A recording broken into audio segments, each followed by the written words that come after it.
మా పాఠశాలలో పనిచేస్తూ రిటైర్ అయినటువంటి సోషల్ ఉపాధ్యాయులు యూటీఎఫ్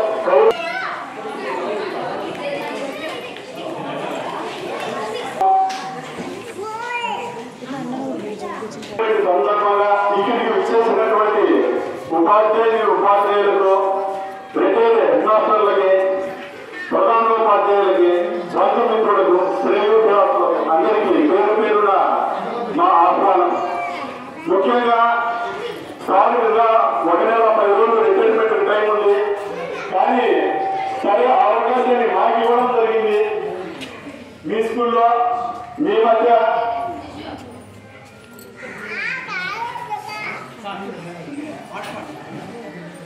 అందుకని చదువుని మనిషి నిబద్ధత కలిగిన మన సన్మాన గ్రహీతైనటువంటి మన పాఠశాల సోషల్ ఉపాధ్యాయులు గడి ప్రసాద్ రాజు గారు 1/6/1963 కడప జిల్లా కోడూరు మండలంలో ప్రభుత్వ ఉపాధ్యాయులుగా పనిచేసిన గడి సిద్ధయ్య పద్మావతమ్మల యొక్క నలగని సంతానంలో ముద్దుల కుమారుడు. సార్ గారికి ఒక అక్కగారు ఉన్నారు. వీరు రిటైర్ టీచర్ గానే వర్క్ చేస్తూ రిటైర్ కావడం జరిగింది. సార్ గారికి 2 చెల్లెళ్ళు ఉన్నారు. సార్ గారి యొక్క 2 చెల్లెళ్ళలో ఉమా గారు నెల్లూరులో ఎస్ఏ ఇంగ్లీష్ గా వర్క్ చేయడం జరుగుతుంది. 2వ చెల్లెల్లో చెల్లిప్రియ గారు కడపలో 7th గ్రేడ్ టీచర్ గా వర్క్ చేయడం జరుగుతుంది. గౌరవ్ గారు ఫ్యామిలీలో అందరూ కూడా టీచర్ గానే వర్క్ చేయడం అనేది జరిగింది. సార్ గారి యొక్క విద్యాభ్యాసం 1 నుండి 3వ తరగతి వరకు VTR జరిగిన దీన్ని మనము ముఖ్యంగా నోట్ చేసుకోవాలి. 4, 5వ తరగతి KR నందు, 6 నుంచి ఇంటర్మీడియట్ వరకు గవర్నమెంట్ జూనియర్ కాలేజ్ నందు, తర్వాత BSc degree SV university Tirupati నందు, తర్వాత BEd భారతీయ యూనివర్సిటీ నుంచి పూర్తి చేయడం జరిగింది డిస్టెన్స్ ఎడ్యుకేషన్ లో. సరే అయిపోయిన తర్వాత 27/9/1987 సంవత్సరంలో సుధారాణి గారి మేడం గారు అప్పటికి టీటీసీ చేస్తున్నారు. ఆ మేడం గారిని వివాహం చేసుకోవడం జరిగింది. మేడం గారు అయిపోయిన తర్వాత 1989లో వాళ్ళ యొక్క పెద్ద కుమారుడు జన్మించడం జరిగింది. తర్వాత 1990లో DSCలో మేడం గారు 2nd గ్రేడ్ టీచర్ గా సెలెక్ట్ కావడం, మన Koduru 2nd ward school select చేసుకునేసి ఆ స్కూల్ వెళ్ళడం జరిగింది. సరే మేడం గారు జాబ్ చేస్తే మనం గమనంటే బాగుంటుందనే ఉద్దేశంతో 1/1/1991 VTR కంట్రీగా సార్ 1 నుంచి 3వ తరగతి ఆ స్కూల్లోనే చదివాడు కదా, అదే స్కూల్లోనే వాలంటీర్గా వర్క్ చేయడం జరిగింది. సరే మేడం కోడూరులో వర్క్ చేస్తూ మనం VTR కంట్రీ రోజు తిరిగితే బాగుంటుందనే ఉద్దేశంతో తర్వాత 1/1/1992 HMM హై స్కూల్లో వొకేషనల్ ఇన్స్ట్రక్టర్ గా రావడం జరిగింది. HMM high school. సరే అక్కడి నుంచి 1998 వరకు అంటే 1996 DSC రాయడం జరిగింది సార్. తర్వాత లాస్ట్ లిస్టులో సార్ 2nd గ్రేడ్ టీచర్ గా జాబ్ రావడం జరిగింది. తర్వాత పుల్లంపేట మండలం వల్లూరుపల్లిని తీసుకోవడం జరిగింది. వల్లూరుపల్లిలో జాయిన్ కావాలి. సరే వల్లూరుపల్లిలో జాయిన్ అయిన తర్వాత సరే 2000 సంవత్సరంలో మళ్ళీ 1998లోనే అక్టోబర్లో మళ్ళా సరే DSC జరిగేసి అప్పుడు ట్రాన్స్ఫర్లు జరిగినాయి. ఆ ట్రాన్స్ఫర్లలో చిత్తూరు మండలానికి రావడం జరిగింది. ఆ విధంగా సార్ జాబ్లో జాయిన్ కావడము చిత్తూరు మండలం ఉప్పరపల్లికి రావడం జరిగింది 98లో. తర్వాత 2000 సంవత్సరంలో జరిగిన ట్రాన్స్ఫర్స్ లో గోపలవారిపల్లి మండలం బాలరెడ్డిపల్లెకు, తర్వాత 2003 ట్రాన్స్ఫర్ లో ఎరిగరెడ్డిపల్లెకు రావడం జరిగింది. దాదాపు ఈ జరిగిన సంవత్సరాలలో 2-3 ఏళ్లకే దాదాపు ట్రాన్స్ఫర్ తీసుకొని ప్లేస్ లో రావడం జరిగింది మన సార్ గారు. తర్వాత జరిగిన ట్రాన్స్ఫర్ లో కోడూరుకు రావడం 2009 నుంచి 2017 సంవత్సరం వరకు బంగ్లామిట నందు పనిచేయడం జరిగింది. తర్వాత 2017 ఆగస్టులో జరిగిన ట్రాన్స్ఫర్స్ లో కోడూరు క్యాంపస్ స్కూల్లో సెలెక్ట్ చేసుకోవడము అక్కడ వర్క్ చేయడం జరిగింది.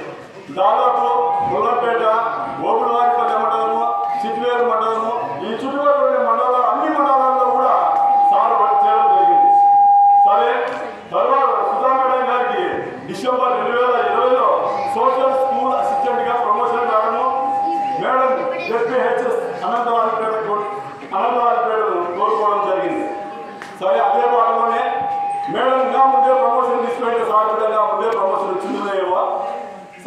2023వ సంవత్సరంలో మన ప్రసాద్ సార్ గారికి కూడా ప్రమోషన్ రావడం, నా బయలుపల్లి ఉన్నత పాఠశాలను కోరుకోవడం అనేది జరిగింది. సరే, ఈ విధంగా సార్ యొక్క ప్రయాణం అనేది ఎడ్యుకేషన్, తర్వాత ప్రమోషన్, మ్యారేజ్ ఈ విధంగా జరగడం జరిగింది. సరే, వాళ్ళ పిల్లలకు 2015లో వాళ్ళ అమ్మాయికి మ్యారేజ్ చేయడం జరిగింది.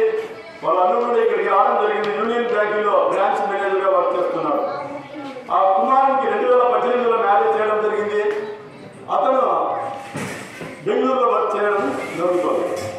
సరే, ఏమైనప్పటికీ రిటైర్ అయ్యే టయానికి టోటల్గా కుటుంబ బాధ్యతలు అంటే తన యొక్క ఇద్దరు కుమారుని యొక్క ఇద్దరు పెళ్లిళ్లను కూడా పూర్తి చేయడం జరిగింది. సరే, ఏమైనా ఉద్యోగ విరమణ అయిపోయిన తర్వాత వాళ్ళ మనవరాలను చూసుకోవడానికి మంచి అవకాశం అనేది కూడా ఉంటుంది. సార్ చాలా ఓపికగా ఉండే దాంట్లో మనం కొత్తగా ఆలోచించాల్సిన అవసరం ఏముండదు. ఇప్పటి వరకు మన సార్ గారి యొక్క విద్యాభ్యాసం మరియు ట్రాన్స్ఫర్ గురించి, మ్యారేజ్, వాళ్ళ ఫ్యామిలీ విషయాల గురించి మాత్రమే తెలుసుకోవడం జరిగింది. వృత్తితో పాటు సార్కి మరొక ప్రవృత్తి కూడా ఉంది. 2004లో పొట్టి శ్రీరాములు తెలుగు యూనివర్సిటీ నుంచి ఆస్ట్రాలజీలో డిగ్రీ తీసుకోవడం జరిగింది. ఏదైనా సరే మనకు సమస్యలు ఉంటే ఆ సమస్యలను సార్కు తెలియజేస్తే ఆ టయాన్ని బట్టి సారు ఆ సమస్య ఎప్పుడు తీరుతుంది అనే విషయాలు ఖచ్చితంగా తెలియజేయడం జరుగుతుంది. మామూలుగా సార్ ఆల్రెడీగా కొన్ని పల్లెలకు అక్కడ కొన్ని కాలేజీలకు వెళ్ళేసి ఆ ఆస్ట్రాలజీలో తన నైపుణ్యాన్ని ప్రదర్శిస్తూ ఉంటాడు. ఒకవేళ మన టీచర్లకు ఎవరైనా వస్తే సార్ డబ్బులు తీసుకోకుండా ఫ్రీగా చెప్తారు. అంతేకాకుండా మా సార్ గారు మంచి దాతృత్వపు మనిషి. 9,000 రూపాయలు వెచ్చించి బ్లూ స్టార్ స్కూల్ మరియు ఆర్డర్ విత్ ఫ్రిడ్జ్ డిస్పెన్సర్ను మన స్కూల్కు ప్రజెంట్ చేయడం జరిగింది. ఆల్రెడీగా మనం దానికి బ్యానర్ వేసేసినాము. బ్యానర్ కూడా అక్కడే ఉంది. అది చాలా సంతోషం సార్. ఎందుకంటే ఏదైనా సరే నువ్వు కొద్ది రోజుల్లో ఉపయోగించుకుంటే బాగుందంటే లేదు, నేను వెళ్ళినా కూడా కనీసం నన్ను మత్తి పెట్టుకోవడం ఉండే టీచర్లు అన్న ఉద్దేశంతో కూల్ కావాల్సిన వాళ్ళకు కూల్, హాట్ కావాల్సిన వాళ్ళకు హాట్ వాటర్, లేదు ఫ్రిడ్జ్ కావాల్సిన వాళ్ళకు ఫ్రిడ్జ్, 3 ఉండేటట్లు ఆ డిస్పెన్సర్ తీసుకొని రావడం జరిగింది. చాలా సంతోషం సార్. మా ఉపాధ్యాయులు అందరి తరఫున ఈ స్టేజ్ నుంచి మీకు మరొకసారి ధన్యవాదాలు తెలియజేసుకుంటున్నాను. అంతేకాకుండా బయలుపల్లి ఉన్నత పాఠశాలకు వచ్చిన తర్వాత విద్యార్థులకు అడ్జస్ట్ కావడానికి చాలా సమయం పట్టిందని నేను భావిస్తున్నాను. విద్యార్థుల్లో మార్పు రావడానికి ఎంతో ప్రయత్నించాడు. విద్యార్థులను సరైన మార్గంలో నడిపించడానికి సార్ గారు సాయశక్తులా ప్రయత్నించినట్లు, ఆ ప్రయత్నంలో మానసిక వేదనను కూడా అనుభవించినట్లు నేను గుర్తించడమైనది. ఏమైనా తాను అనుకున్న పనిని తాను అనుకున్నట్లు నిర్వహించడం సార్ గారి యొక్క ప్రత్యేక లక్షణం. సార్ గారిని ఫిజికల్ గా గమనించినప్పుడు నెమ్మదస్తుడు, నిదానస్తుడుగానే కనబడతారు. కానీ వాహనాలు నడిపేటప్పుడు మీరు గమనించండి, సార్ వేగం మీకు కానొస్తారు. సార్ గారి గురించి మనకు తెలియని విషయాలను మేడం గారు తమ ఉపన్యాసంలో తెలియజేయడం జరుగుతుంది. అంతేకాకుండా మన సన్మాన గ్రహీత అయినటువంటి ఈ యొక్క ప్రసాద్ సార్ గారు ఫిజికల్ ఎడ్యుకేషన్ కూడా కంప్లీట్ చేయడం జరిగింది. సరే, ఒకవేళ ఈ డిపార్ట్మెంట్కి వస్తే మాకు పోటీ ఇద్దామనే ఉద్దేశంతో సార్ ఈ డిపార్ట్మెంట్కు రాకుండా వేరే మార్గాన్ని ఎంచుకోవడం జరిగింది. ఎందుకో ఈ రంగంలోకి ప్రవేశించలేదు. వారి గురించి మన పాఠశాలలో తన అనుభవాల గురించి సార్ గారు కూడా తన ఉపన్యాసాల్లో తెలియజేస్తారు. సార్ గారు చెప్పినట్టు మనము 1 నెల 10 రోజులు ఉన్నప్పటికీ ముందే అంటే దాదాపు హాలిడేస్ అయిన తర్వాత రిటైర్మెంట్ చేసుకుంటే బాగుంటుందనే ఉద్దేశంతోనో, లేదు అందరూ ఉండగానే చేసుకుంటే బాగుంటుందనే ఉద్దేశంతోనో సరే ఒకసారి సార్ చెప్పడం జరిగింది. మన కాంప్లెక్స్ ఉపాధ్యాయులను పద్ధతుల మీదుగా మా పాఠశాల ఉపాధ్యాయుల మధ్య జరుపుకోవడం మాకు చాలా ఆనందదాయకంగా ఉంది. ఈ అవకాశాన్ని ఇచ్చినటువంటి ప్రతి ఒక్కరికి పేరు పేరున ధన్యవాదాలు తెలియజేసుకుంటూ సార్ గారి గురించి మాకు తెలిసిన కొన్ని విషయాలు తెలియజేయడం జరిగింది. రిమైనింగ్ విషయాలన్నీ కూడా మన హెడ్ మాస్టర్ సార్ గారు, మిగతా సార్ గారితో పనిచేసిన మిగతా కొలీగ్స్ అందరూ ఉన్నారు ఇక్కడ, వారు మేడం గారు, సార్ గారు కూడా కొన్ని విషయాలను తెలియజేస్తారు. నెక్స్ట్ ఈ కార్యక్రమాన్ని జరిపించవలసిందిగా మా పాఠశాల ప్రధానోపాధ్యాయులను కోరడం జరుగుతుంది.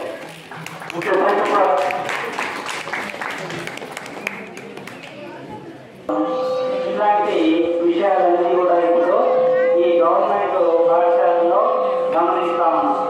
అది ఆయన ఆవేశపడిపోతాడు. తన పిల్లల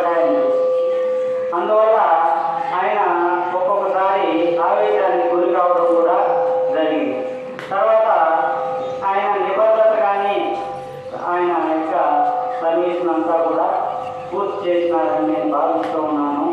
తర్వాత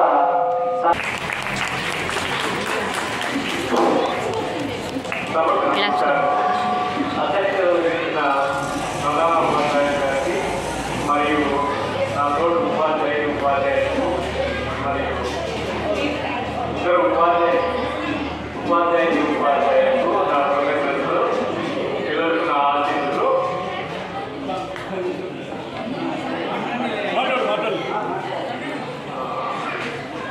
నన్ను మాట్లాడుతున్నారు.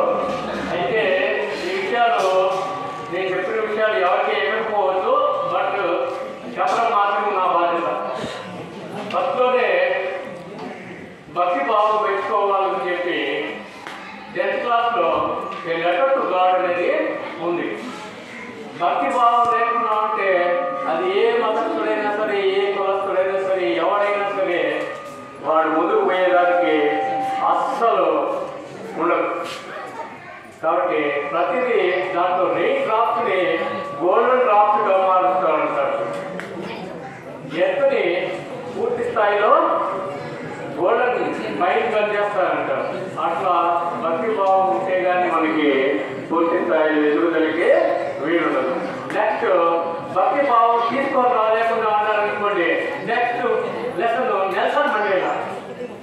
నెల్సన్ మండేలా ఏం చెప్తాడంటే అపార్థిక్స్ అని చెప్పి వివక్షత గురించి చెప్తాడు.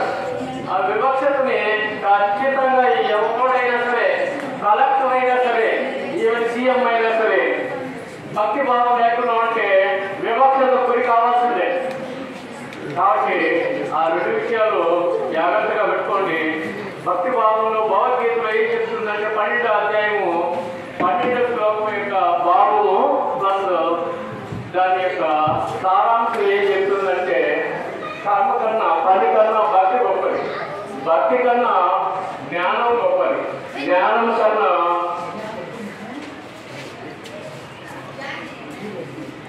తపస్సు గొప్పది అంటాడు, తపస్సు కన్నా త్యాగం గొప్పది. మనము త్యాగం లేకనే తపస్సు చేయలేకున్నాం. మీరు నిజం అనుకుంటారు, అబద్ధం అనుకుంటారు. ఈవెన్ మెడిటేషన్లో నాకు 24 అవర్స్లో 22 అవర్స్ నావి. నువ్వు లెసన్ చెప్పు, ఆ డ్రైవింగ్ చేసి సార్ కూడా చెప్తా ఉన్నాడు. డ్రైవింగ్లో చాలా అంటా ఉంటాను. ఇదే ఈ ఊరే కాదు, నేను ఎక్కడ పని చేసినా కానీ ఏం సార్ అనుకుంటూ వెళ్తా ఉంటాను. నేను మాత్రం 40-50 మందిలో వెళ్తా ఉంటాను. కలిసి స్టార్టింగ్ స్పీడ్ ఏమో 40-50 మందిలో ఉంటుంది.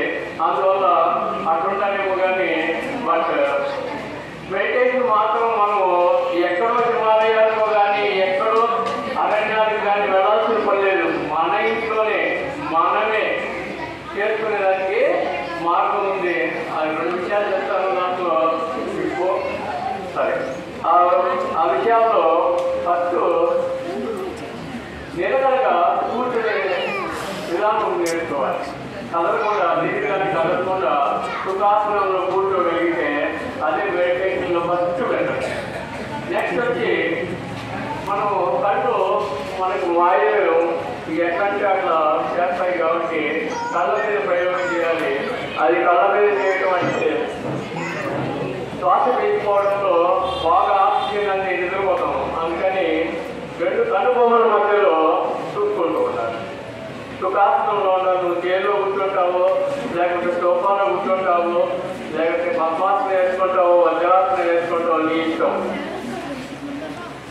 నురిటి మధ్యలో 2 కనుబొమ్మల మధ్యలో. అందుకని మనకి హిందూ మతంలో ఆడవాళ్ళు కానీ మగవాళ్ళ వరకు గొంతెత్తి పెట్టుకుంటారంటే జ్ఞాననాడు అంటారు. ఆ జ్ఞాననాడిని ఎప్పుడైనా గుర్తు చేసుకుంటావని చెప్పి బొట్టు పెట్టుకోమంటుంటారు. మనం కూడా బొట్టు పెట్టుకునేదానికి కూడా ఏ కార్యక్రమం అయినా కానీ ముందు కుంకుమ పెట్టుకొని తర్వాత స్టార్ట్ చేస్తూ ఉంటాము. అందుకోసము ఆ వృత్తి భాగాన్ని మీ వయసు అంతలో మినిమం 6 నిమిషాలు చేయగలిగితే వితిన్ 3 monthsలో మీరు కావాల్సిన అనుభూతులు, కావాల్సిన మెడిటేషన్ మీకు కలుగుతుంది. దాన్ని పెట్టుకుంటూ వెళ్తే మీకు తొందరగా అవుతుంది. నేనైతే వితిన్ 2 weeksలోనే దాన్ని సాధించుకునేదానికి వీలు కలిగింది. నేను నైట్ వస్తుందంటే 6 గంటల నుంచి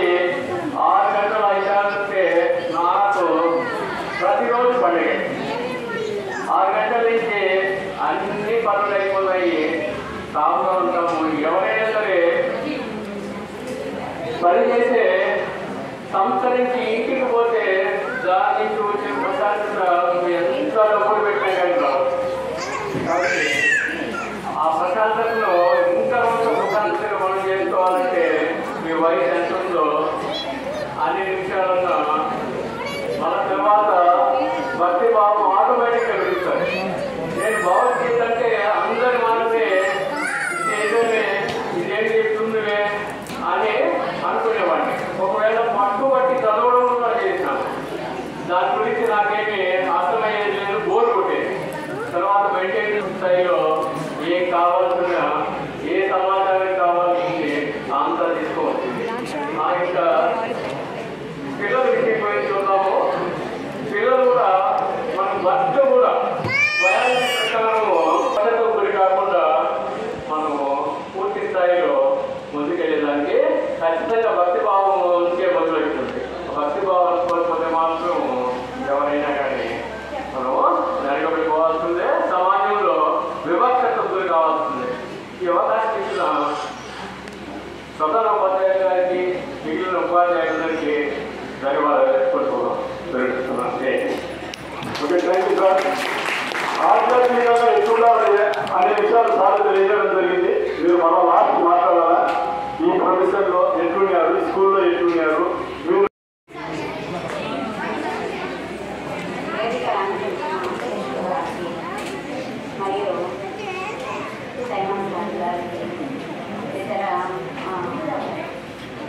ఉపాధ్యాయులకు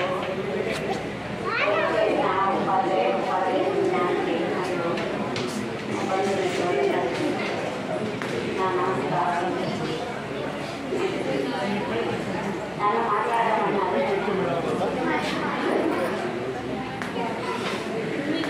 సార్ గారు నేను ఉపయోగపడలేదు కాబట్టి ఆ సమయంలో స్కూల్లో ఉండవు కావున ముందుగానే తన రిటైర్మెంట్ ఫంక్షన్ చేసుకోవాలని నిర్ణయించుకోండి.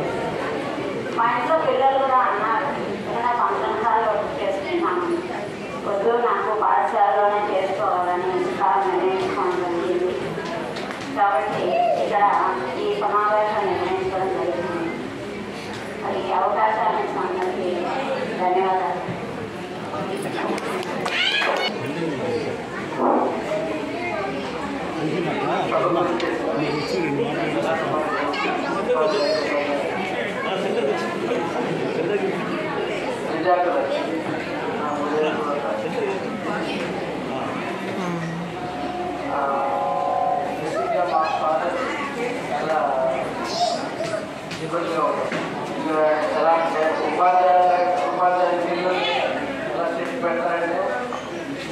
చదవాలి, చదివితేనే మీకు మంచి భవిష్యత్తు ఉంటుంది. అలాంటి పరిస్థితులు ఉంటాయి. కానీ ఎటువంటి ఇబ్బందులు పెట్టకుండా మీ చదువు నువ్వు చదివితేనే నీ యొక్క ఎదుగుదల తెలుస్తుంది. నీకు ఇష్టం ఉన్నది చదవాలి. కష్టంతో చదివితే ఇష్టంతో చదివితేనే దాని యొక్క ఫలితం అనేది మీకు కలుగుతుందని ఇన్స్పిరేషన్ ఇచ్చి మమ్మల్ని ఇద్దరిని చదవడం జరిగింది. తన ఇచ్చిన ప్రోత్సాహం వల్లనే నేను త్వరగా సెటిల్ అవ్వగలిగాము.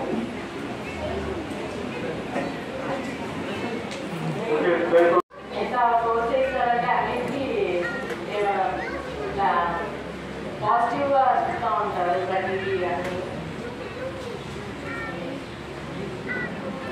ప్రతిదానికి మమ్మల్ని ముందునే నటిస్తూ ఉంటాం. అందువల్లనే మేము ఇంత బాగా చదువుకున్నామా అనిపిస్తాం. అంటే ఈ అవకాశం అందరికీ నమస్కారం. కొంత ఏమి టీవీలతో ఏమి ఇబ్బంది లేదు, కానీ పిల్లలతోనే ఇప్పుడు పిల్లల మనస్తత్వం చాలా మారిపోయింది.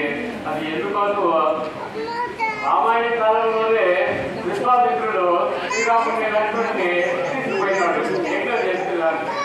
ఆ యజ్ఞం ఎందుకు చేసేదాన్ని తీసుకుపోయినాడంటే ఇక్కడ రాక్షస పిల్లలు దండిగా ఉన్నారని తీసుకుపోయాడు.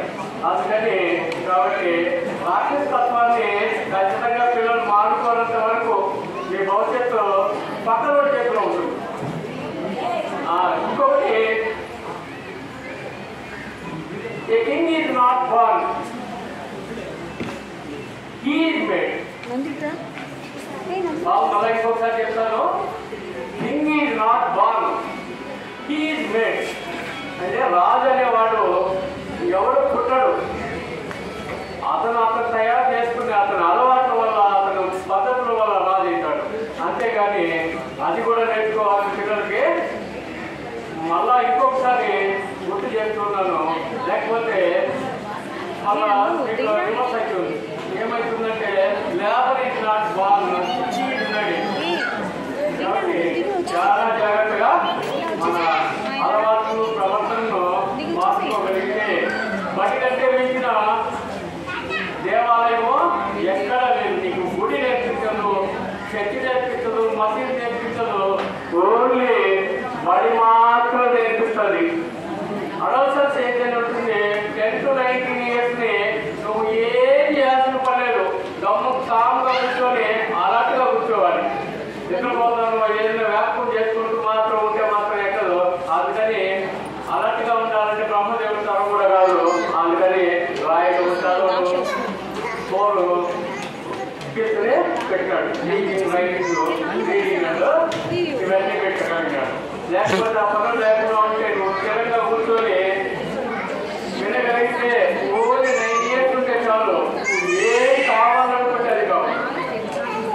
అది మీరు నమ్మకపోవచ్చు, మెయింటైన్ చేసే విషయాలని తీసుకెళ్ళగలుగుతాయి. అది జాగ్రత్త గుర్తుపెట్టుకోండి. బడిని కంటే మించిన దేవాలయము ఎక్కడ మీకు దొరకదు. ఏట్లో మీరు కంట్రోల్ చేసుకోగలిగితే మీ అలవాట్లను, మీ ప్రవర్తనను మీకు మించిన వాళ్ళు ఎవరు ఉండరు. ఇంకొకటి, ప్రతి చిన్న విషయం గుర్తించేది కావాలంటే నువ్వేం చేస్తే ఎక్కడ కొట్టినాడు రా అని చెప్పి అడగగలిగే వాడే గుర్తు. అట్లేకుండా అంటే నువ్వు కూడా గుర్తించేది కాలేవు, మీ పేరెంట్స్ కూడా గుర్తించేది కాలేదు. మీరు మరొకసారి ఇచ్చిన అలా ఒకసారి చెప్తున్నాను, నువ్వు ఏం చేస్తే ఎవరి దగ్గర డబ్బులు తిన్నావు అది అడగని పేరెంట్స్ లేకుండా ఉంటే మాత్రం వాడు ఎప్పటికీ గుర్తించేది కాలేదు. కాబట్టి అది గుర్తుపెట్టుకోండి. మీరు గుర్తించేది కావాలంటే మీ తప్పులు ఒప్పుకోగలిగే ధైర్యం ఉంటేనే గుర్తించేది కాగలుగుతారు. అది మాత్రం మరొకసారి అవకాశం ఇచ్చినందుకు మరొకసారి ధన్యవాదాలు తెలుసుకుంటూ పీటీ సార్ గారికి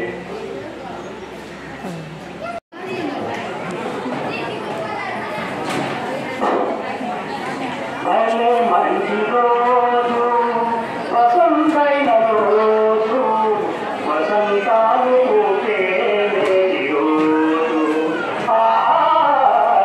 వసంతాలు భలే మంచి రోజు, వసంతైన రోజు, వసంతాలు గుండెలోని కోరికలన్నీ పూవలుగా ఎగిరిన రోజు, పూవలైనా కోరికలే, పూవలైనా కోరికలే ఊపిలోన చేసిన రోజు, గుండెలోని కోరికలన్నీ పూవలుగా ఎగిరిన రోజు.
Safari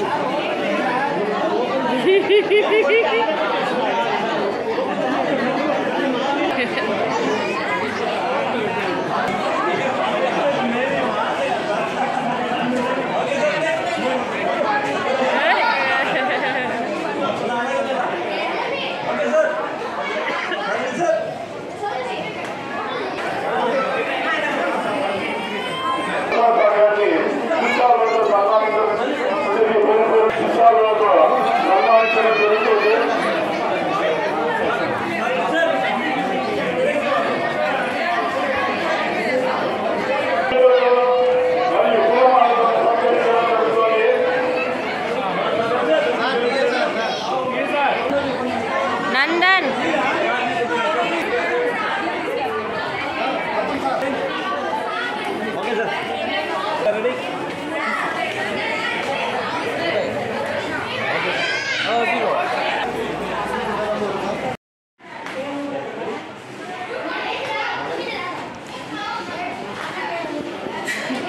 Next.